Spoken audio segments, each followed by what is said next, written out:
Chapter 2. The beginning of the Viking Age. It began, as many sagas do, with blood and fire.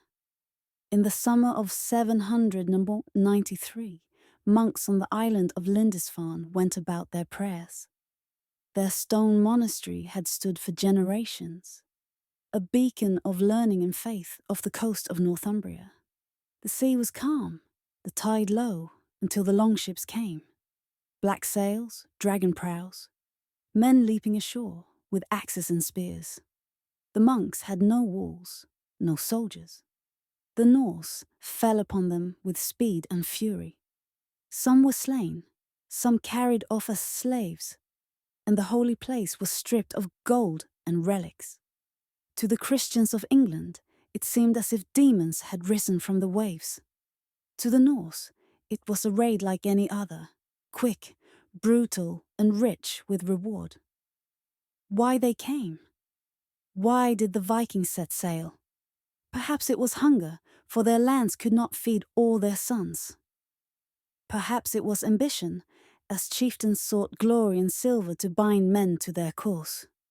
Perhaps it was simply opportunity, for Europe's monasteries lay fat and undefended, their treasures waiting to be taken, and they had the means.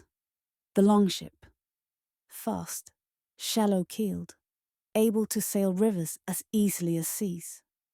With these ships, the Norse were no longer bound by their fjords. They could strike anywhere. Raids across the Isles after Lindisfarne came Jarrow, where the venerable Bede had written his histories. Then Iona, where monks fled in terror as raiders descended. By the turn of the century, Ireland's coasts burned, and Dublin would soon become a Norse stronghold. In Scotland, the islands of Orkney and Shetland filled with Norse settlers. In Francia, villages along the Seine and Loire felt the bite of the axe. Everywhere the pattern was the same: ships appearing suddenly, warriors plundering, then vanishing before defenses could gather. The shock of the monasteries. To the Norse, monasteries were easy targets, wealth without weapons. To the Christians, they were sacred sanctuaries, and their violation seemed apocalyptic. Chroniclers wrote of heathen men as scourges sent by God to punish sinful people. But the Vikings were not moved by hatred of Christ.